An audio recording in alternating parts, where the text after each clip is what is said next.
What's going on, everybody? I'm your host, Ben Ballion, back with another episode of the Sports Pod. And today I'm going to talk about week 2 of the NFL season. The Giants crushing defeat in overtime against the hated Dallas Cowboys. The Jets just non-competitive loss to the Buffalo Bills, and a bunch of other headlines from around the National Football League. I'll get into all of it on the other side of the intro. Hit it. DiVincenzo at 3. Bang! Bang! At the wall, he jumps. It's gone. He did it. He did it. Pete Alonso with the most memorable home run of his career. All right, getting into the episode and starting with my New York Giants.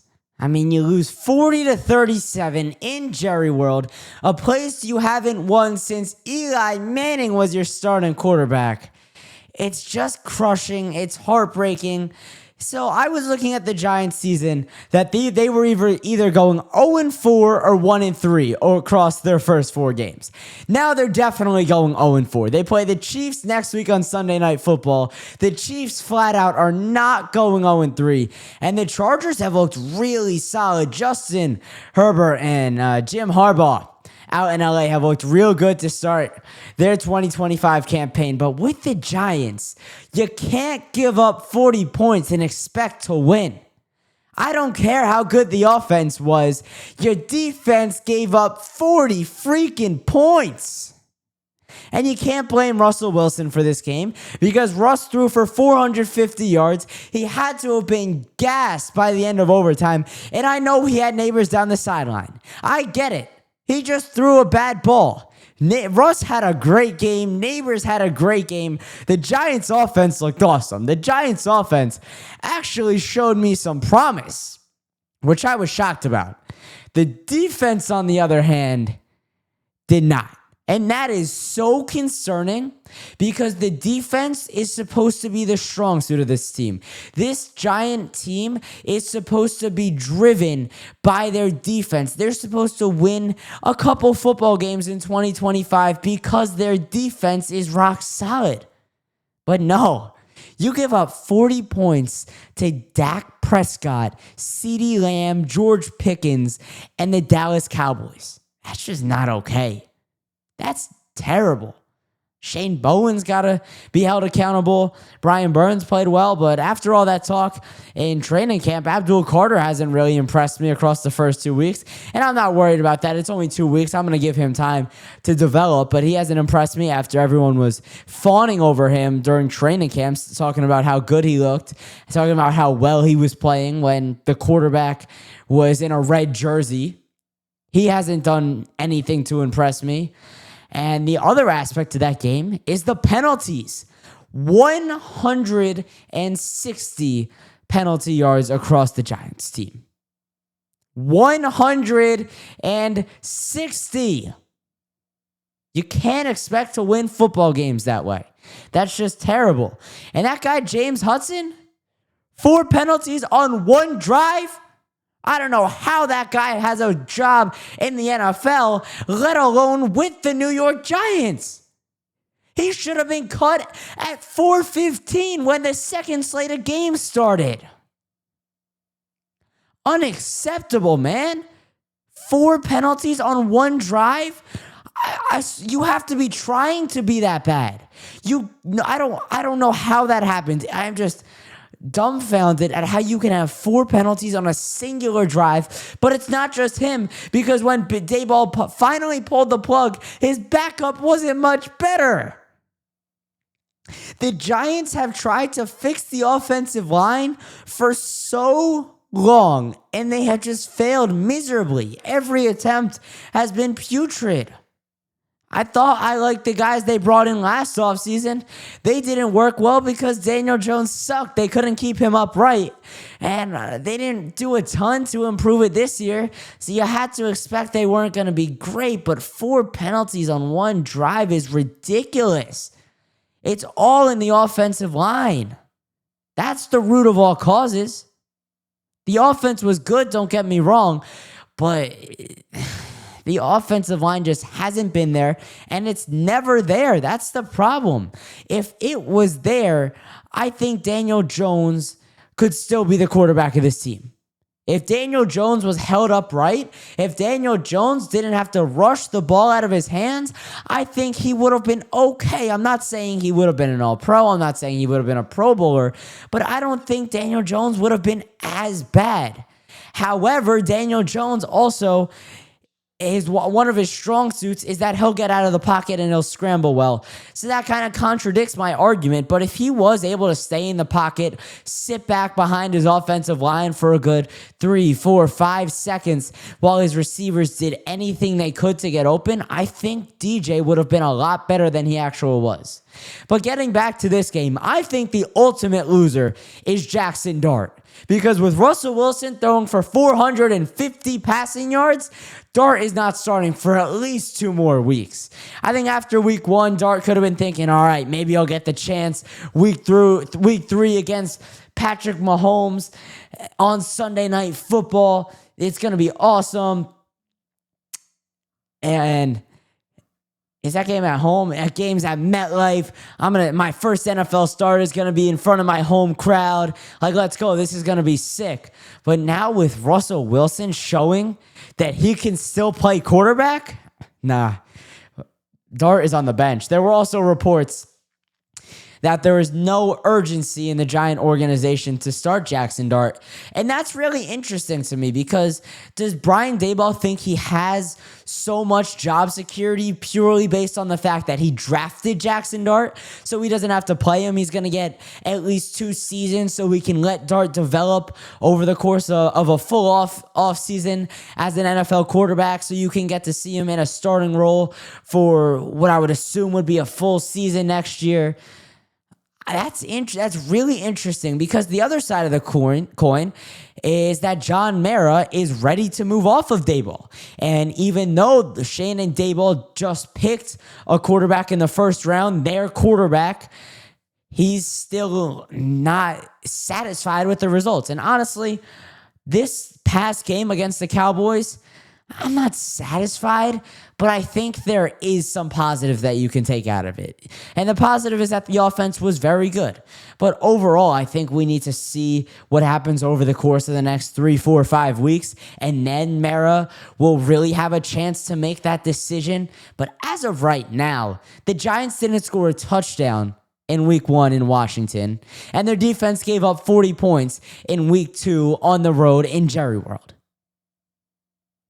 Maybe if they sync up in week 3, they can escape with a W. I can't see it against the Kansas City Chiefs. And it's not even that the Giants are so awful that they can't beat the Chiefs. Don't get me wrong. I think it would be a long shot. But I think it's more that the Kansas City Chiefs, and specifically Patrick Mahomes and Andy Reid, will refuse to drop to 0-3. I think that is just unheard of.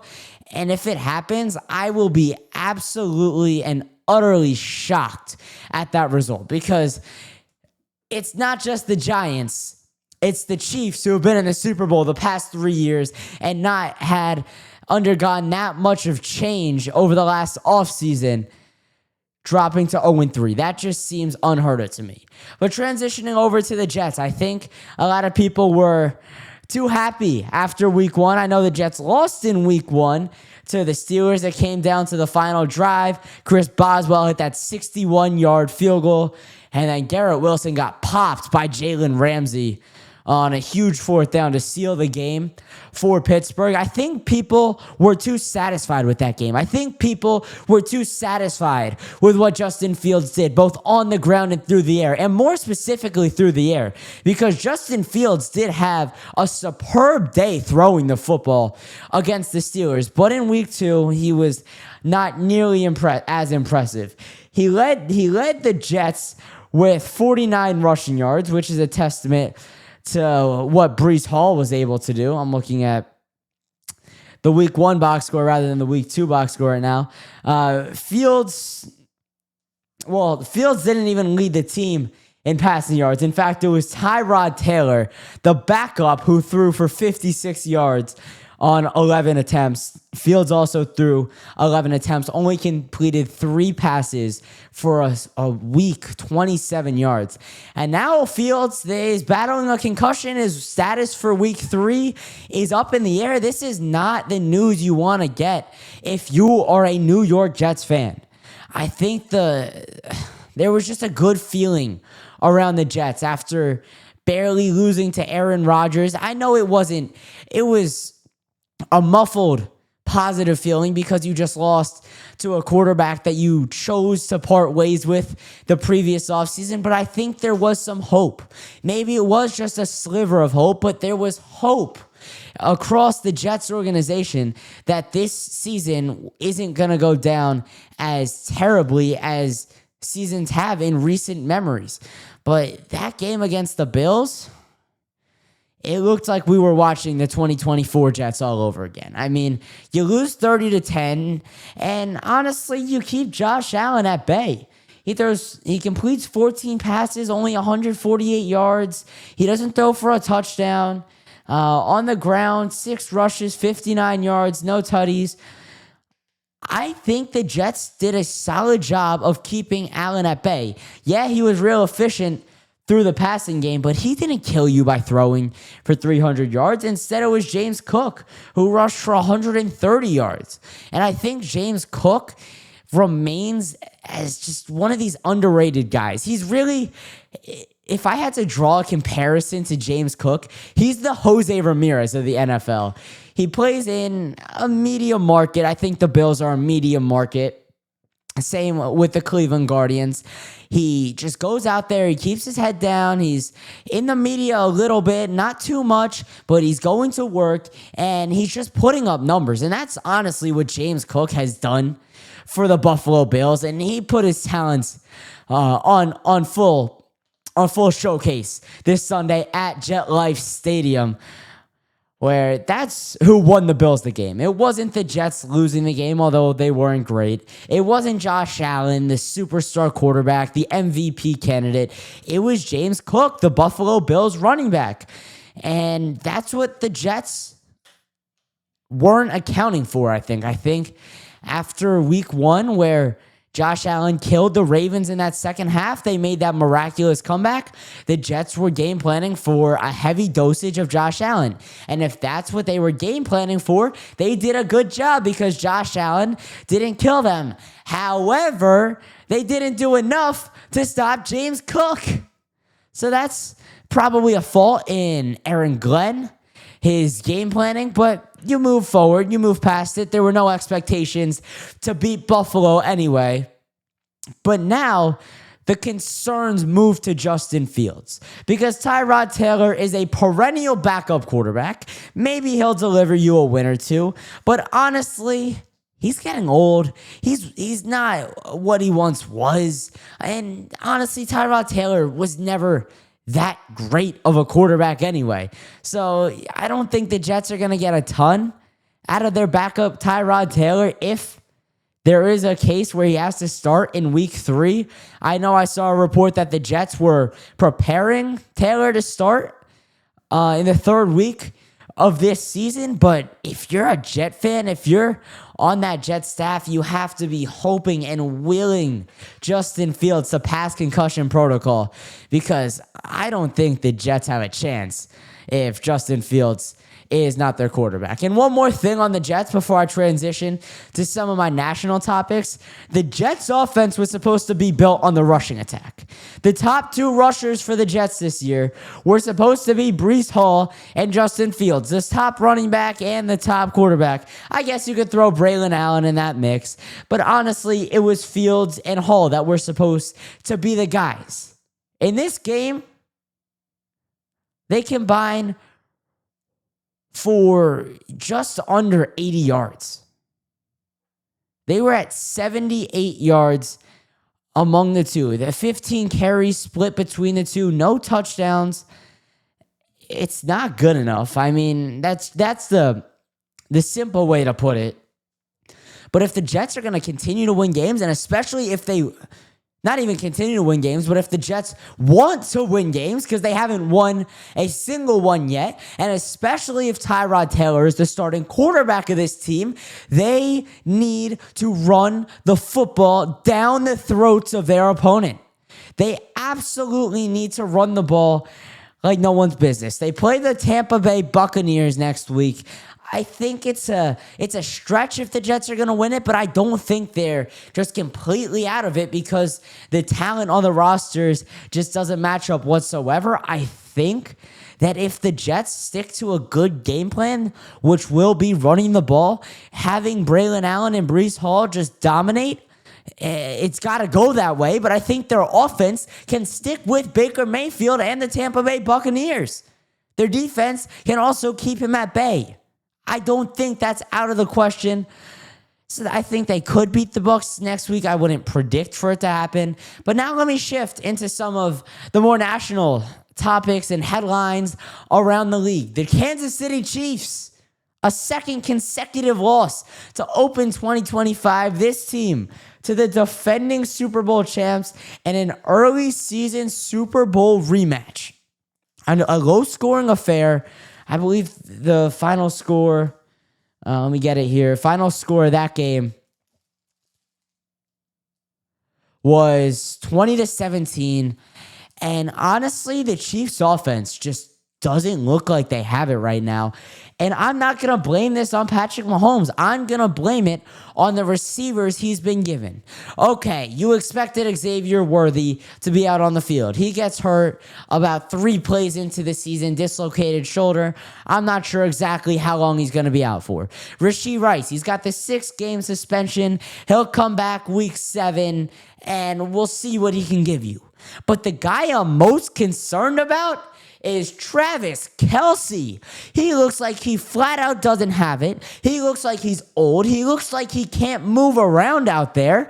And if I'm head coach Andy Reid, that is a serious problem because Mahomes and Kelce are the guys you built this team around. Those are supposed to be the 2 premier players that are leading the Chiefs to wins week in and week out. Mahomes is doing his part. He looked fine sitting back there in the pocket. He looked really good on the run, evading pressure, really elusive. I was okay with everything I saw out of Patrick Mahomes in this game. But Travis Kelce just doesn't have it. And the other receivers that Patrick Mahomes has to throw to right now, I mean, Tyquan Thornton, Hollywood Brown, Nico Remigio. I mean, these guys aren't real receivers. Hollywood Brown might have some gas left in the tank, but the other guys, they're not wide receiver 1s. They're not wide receiver 2s. At best, they're supplemental guys who are going to go in on specific packages. The Chiefs don't have a guy right now. And the way I think that they can solve this issue is by throwing up an absolute Hail Mary and trading to reacquire Tyreek Hill from the Miami Dolphins. Now, don't get me wrong, Hill is getting older as well, but I think that this is really one of the last years you have with this Kelce Mahomes core. I think there's a real shot that the Chiefs go this year, maybe next year with Kelce, Andy Reid, and Mahomes before tearing it down and rebuilding around Patrick Mahomes. Andy Reid is old. I don't know how much gas in the tank he has left. Steve Spags is getting older as well. How much does he have left in the tank? I think the Chiefs are going to have a major overhaul in the coming years. So if you can trade for Tyreek Hill for just maybe this year and next year, and then you dump him off again, I think that might be the move. Over the past couple of years, the Chiefs have acquired like a wide receiver in the season, before the season, that they really tried to use to put them over the top. It was DeAndre Hopkins a couple of years ago. Last year it was Hollywood Brown. I know Hollywood Brown was injured for a lot of the time, but he was the guy they traded for, that they wanted him to put the Chiefs over the top. Could Tyreek Hill be this year's guy? Could he be this year's receiver? Mahomes needs someone to throw to. Tyreek Hill, reunite Hill and Mahomes. That speed of Hill, he doesn't have. All right, listen to this. You have Hill, who's getting older on one side, and then on the opposite side of the field, when he returns, you have Xavier Worthy. Those are two of the fastest guys in the National Football League, and you have them on opposite sides of the field, and Tua Tagovailoa is not throwing to Tyreek Hill. I mean, we got a glimpse of it with Hill and Jalen Waddle, who were two speed demons in Miami. But if you compare two speed demons in Hill and Worthy now in KC, with Andy Reid, a genius at head coach, and Patrick Mahomes, arguably the best quarterback in the NFL, that could pay dividends for Kansas City. Tyreek Hill might be the option for the Chiefs. All right, now transitioning to the Indianapolis Colts. The New York Giants have to be sick to the bottom of their stomachs with Daniel Jones' play over these first 2 weeks. Daniel Jones in Indianapolis, Indiana Jones, he doesn't really have a top target. Daniel Jones is making do with what he has, something he was never able to do as a New York Giant. I guess he has Jonathan Taylor, but there was a good amount of time where he had Saquon Barkley. I mean, Michael Pittman Jr. is all right, but he's not, I wouldn't say he's a top 10 wide receiver in the league. I don't even know if I would go top 15. Tyler Warren had nearly 80 receiving yards in the Colts' 29-28 win over the Broncos in week 2. But Daniel Jones has looked tremendous. He's looked like a Pro Bowl, All-Pro-esque quarterback. And it's like, you're not going into a good situation in Indianapolis. But again, he's finding ways to win football games. And suddenly the Indianapolis Colts are 2-0, and they'll look to make it 3-0 in week 3 against the Tennessee Titans. That's a very winnable divisional matchup. And the Colts are really going to benefit from playing in a relatively weak division. I mean, they have the Titans. I'm not very impressed by the Texans, the Jaguars. Let's see, what are they? With the Jaguars, they're 1-1. I'm not impressed. I'm not overwhelmed by them. I think the Colts have a chance to really run the table in the AFC South. The Texans are going to be good competition. That's going to be the good test. But if Daniel Jones can keep this up and he doesn't fizzle out after 4 or 5 weeks, that's huge for the Colts. And I think that's something that Colts fans have to be really positive about, because you don't know how long this is going to last, so you got to bask in it while it's still here. All right, next team is the Packers. This is the last team I'm really going to focus on. And after 2 weeks, the Green Bay Packers are my favorite to come out of the NFC. Listen, the NFC is so wide open. The consensus favorite right now is probably the Philadelphia Eagles, but behind them, there is nobody that's a consensus number 2 team in the conference. Right now, I think that should be the Packers. They look very complete. Jordan Love looks sick. He looks like a field general. He looks like he's matured over this last offseason, and they're using Josh Jacobs in a very supplemental role. Jacobs doesn't have to be the star, and Josh Jacobs can do what Josh Jacobs does best, which is get downhill, run aggressively, and punch in for touchdowns. The Packers are playing such a good brand of football right now, and I would favor them over the Commanders. I'm not certain about what the Lions are going to be. I mean, the Vikings were in the mix last year, but J.J. McCarthy doesn't look like he has it after week 2. I'm just trying to think. Maybe the Rams are always in the mix, but I don't think they're going to do anything this year. I'm just looking at the teams in the NFC now. The Bucs are there every year, it seems like. I think right now it's Eagles 1, Packers 2. And in an NFC Championship game, you best believe I'm taking the Green Bay Packers. They just seem like the best football team in the National Football Conference after week 2. And again, it's only week 2. It's so early in the season. Things can change. But right now, I'm loving the brand of football that the Packers are playing. All right, now I have 3 national headlines that I just want to run through real quick. The Lions running up the score on Ben Johnson and the Chicago Bears is so awesome to me. Dan Campbell showing no mercy on his former offensive coordinator, going for it on 4th down inside the red zone when the game was already in hand. That's just a Dan Campbell thing to do. And listen, if you're an offensive coordinator and there's a big market team like the Chicago Bears calling, you can't be blamed for taking a job. But if you are the head coach of the team that you jumped ship from, I get it. You could take exception to that. I think Dan Campbell thought they were building something real in Detroit, and both his coordinators transitioned into head coach roles. So I don't know how mad he can really be at those guys, but at the end of the day, they were part of his staff, and they were 2 of the main guys in the Lions' come up over the past couple of years. Now, next, Joe Burrow, essentially done for the season. He's going to be out for 3 months with turf toe. That's an absolute killer for the Bengals. It's a killer for Jamar Chase fantasy owners, Joe Burrow fantasy owners. But I think more importantly, what is the backup quarterback market looking like already? Because J.J. McCarthy is injured now. Obviously, you have Joe Burrow. Brock Purdy is out for a couple weeks. Justin Fields now. The backup quarterback market is already been picked over. It's already been ravaged. And for the Bengals, this is a team that should be competing. I mean, looking at their schedule right now, it doesn't seem like it's that crazy. So I think they might be able to get by with a backup quarterback. But if Burrow comes back in December, they have to be in the hunt graphic on the outside looking in. I think that's probably the situation where it's going to be best case scenario for Cincy if they're going to make the playoffs this year. But that injury could effectively end the Bengals season after just week 2.